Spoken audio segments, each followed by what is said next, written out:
ఈనాటి మన విశ్లేషణకు స్వాగతం. రాజు విక్రమార్కుడు మరియు బేతాళుడు ఈ పేరు వినగానే మనందరికీ ఎంతో ఆసక్తి కలుగుతుంది కదూ. పైకి చూస్తే ఇదొక చందమామ కథలా, ఒక సాధారణ జానపద కథలా అని అనిపించొచ్చు. కానీ ఈ కథల వెనుక మానవ మనస్తత్వాన్ని, ధర్మాన్ని చాలా లోతుగా విశ్లేషించే అపారమైన జ్ఞానం దాగి ఉంది. సో ఇక ఏమాత్రం ఆలస్యం చేయకుండా ఈ అద్భుతమైన కథలోని ఆసక్తికరమైన అంశాల్ని డీకోడ్ చేద్దాం. ఇది కేవలం ఒక పాత కథను చెప్పుకోవడం కాదు, మన నిర్ణయాలు తీసుకునే విధానాన్ని ప్రశ్నించే ఒక పజల్. అసలు దీని వెనుకోన ఆంతర్యమేంటో ఇప్పుడు చూద్దాం. ఒకసారి ఈ దృశ్యాన్ని ఊహించుకోండి. రాజు విక్రమార్కుడు శ్మశానంలో. కటిక చీకటి పడిన వేళ ఎవరూ అడుగుపెట్టడానికి కూడా సాహసించని ఒక భయంకరమైన నిశ్శబ్దం. అక్కడొక పాత, భయానకమైన చెట్టు, దానికి తలకిందులుగా వేలాడుతున్న బేతాళుడు. ఇది మామూలు సెట్టింగ్ కాదండి. రాబోయే ఒక సంక్లిష్టమైన, డీప్ డిస్కషన్కు ఇదొక పర్ఫెక్ట్ వేదిక. బయటి ప్రపంచంతో సంబంధం లేకుండా, ఏకాగ్రత చెదరకుండా, కేవలం ఆ కథపైనే మనస్సును పూర్తిగా లగ్నం చేయడానికి ఈ భయంకరమైన వాతావరణం ఒక టూల్లాగా పనిచేస్తుంది. ఇక ఈ ప్రాసెస్ ఎలా జరుగుతుందో చూద్దాం. విక్రమార్కుడు చేసే ఆ పనిని మనం క్లియర్గా 3 స్టెప్స్గా చూడొచ్చు. ఫస్ట్, ఆ భయంకరమైన శ్మశానంలోకి ఏమాత్రం జంకు లేకుండా ఒంటరిగా వెళ్లడం. సెకండ్, ఎంతో పట్టుదలతో ఆ చెట్టుపై ఉన్న బేతాళుడిని పట్టుకోవడం. ఇక థర్డ్ అండ్ మోస్ట్ ఇంపార్టెంట్, ఆ బేతాళుడిని తన భుజంపై వేసుకుని తీసుకువెళ్లడం. ఇక్కడ గమనించాల్సిన విషయమేంటంటే, కటిక చీకట్లో భుజంపై ఆ బరువును మోస్తూ మౌనంగా నడుస్తున్న ఆ సమయంలోనే బేతాళుడు తన కథను స్టార్ట్ చేయడానికి ఒక అవకాశం దొరుకుతుంది. అంటే ఈ ఫిజికల్ జర్నీయే ఆ ఇన్నర్ స్టోరీకి అసలు కీ కారణమన్నమాట. ఇప్పుడు బేతాళుడు చెప్పే కథలోని వాస్తవ వివరాల్లోకి వెళ్తే బేసిక్ డీటెయిల్స్ చాలా సింపుల్గా ఉంటాయి. ఒక రాజు, ఆయనకు 3 కుమారులు మరియు ఒక అందమైన అమ్మాయి. వినడానికి చాలా నార్మల్ కథలా ఉంది కదా. కానీ అసలు ట్విస్ట్ ఇక్కడే మొదలవుతుంది. ఆ 3 కుమారులు ఒకేసారి ఆ అందమైన అమ్మాయిని చూశారు, అట్రాక్ట్ అయ్యారు, అండ్ సర్ప్రైజింగ్లీ 3 ఆమెనే పెళ్లి చేసుకోవాలనుకున్నారు. నిజంగా ఇది కాస్త విచిత్రంగా అనిపించినా కథలోని అసలు కాన్ఫ్లిక్ట్ లేదా వివాదం ఇక్కడే చాలా క్లియర్గా ఎస్టాబ్లిష్ అయిపోయింది. ఇక్కడ మనం ఫోకస్ చేయాల్సిన ఒక ఇంట్రెస్టింగ్ నంబరుంది. అదే 3.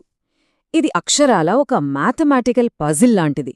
3 యువకులు, 3కి ఎగ్జాక్ట్గా ఒకే కోరిక ఉంది. వారు 3 ఆ ఒక్క అమ్మాయినే ఆశిస్తున్నారు. కానీ ప్రాక్టికల్గా ఆలోచిస్తే ఆ అమ్మాయి ఒక్కరిని మాత్రమే కదా వివాహం చేసుకోగలదు.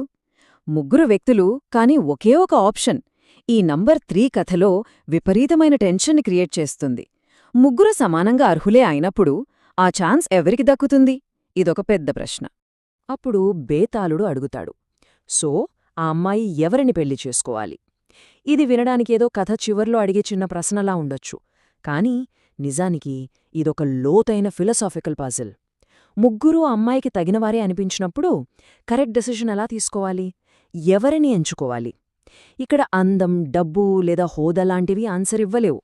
విక్రమార్కుడి వివేకాన్ని, ధర్మాన్ని పరీక్షించడానికి బేతాళుడు వేసిన అత్యంత కఠినమైన ప్రశ్న ఇది. దీనికి విక్రమార్కుడి మైండ్లో ఎలాంటి ఆన్సర్ ఉండి ఉంటుందో ఆలోచించడం చాలా ఎక్సైటింగ్గా ఉంటుంది. ఆ చిక్కు ప్రశ్నకు విక్రమార్కుడు ఏమాత్రం తటపటాయించకుండా ఇచ్చిన పవర్ఫుల్ ఆన్సర్ ఇది. ఆమెను నిజంగా ప్రేమించినవాణ్ణి. అబ్సల్యూట్లీ బ్రిలియంట్ కదూ.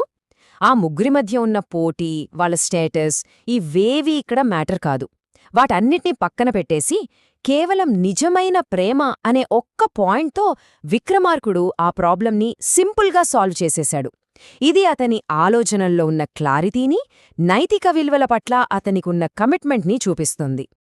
విక్రమార్కుడు ఆ కరెక్ట్ ఆన్సర్ చెప్పిన వెంటనే ఏం జరిగిందో తెలుసుకదా. వెంటనే బేతాళుడు నవ్వుతూ మళ్లీ చెట్టుపైకి ఎగిరిపోయాడు. ఈ సీన్ నిజంగా మైండ్ బ్లోయింగ్ అనిపిస్తుంది. ఆ నవ్వులో విక్రమార్కుడికి ఆన్సర్ తెలుసు అనే అంగీకారం ఉంది, కాని అదే సమయంలో ఆట ఇంకా ముగియలేదు అనే సైన్ కూడా ఉంది. బేతాళుడి కండిషన్స్ చూడండి ఎంత క్రేజీగా ఉంటాయో.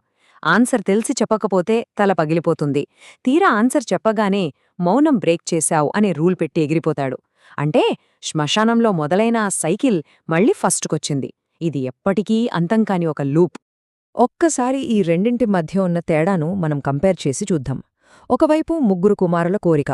వారు కేవలం ఆ అమ్మాయి అందాన్ని చూసి ఆమెను సొంతం చేసుకోవాలనే ఒక బేసిక్ అట్రాక్షన్తో ఉన్నారు. చెప్పాలంటే అది ఒక వస్తువును సొంతం చేసుకోవాలనే వ్యామోహం మాత్రమే. కాని రైట్ సైడ్ చూడండి, విక్రమార్కుడి ఆన్సర్. ఇది కేవలం కోరిక కాదు, నిస్వార్థమైన స్వచ్ఛమైన ప్రేమ. ఒకర్ని సొంతం చేసుకోవాలనే స్వార్థానికి, ఎదుటివారి సంక్షేమాన్ని కోరుకునే నిజమైన ప్రేమకు మధ్య ఉన్న ఆ సన్నని గీతను ఈ పోలిక చాలా స్పష్టంగా చూపిస్తుంది. ఇక ఫైనల్గా ఈనాటి మన విశ్లేషణ ముగింపుకు వస్తే, నిజమైన ప్రేమలో స్వార్థం ఉండదు. ఈ మొత్తం ఎపిసోడ్ సారాంశం ఇదే. ప్రేమ అంటే ఎదుటివారిని మనకోసం బంధించడం కాదు, నిస్వార్థంగా వాళ్ల ఆనందాన్ని కోరుకోవడం అని ఈ చిన్న కథ ప్రూఫ్ చేస్తుంది. బేతాళులు ఊరికే కథలు చెప్పడం లేదు, ఇలాంటి పజిల్స్ ద్వారా న్యాయం, ధర్మం, ప్రేమ గురించి మనల్ని మనం నిరంతరం ప్రశ్నించుకునేలా చేస్తున్నాడు.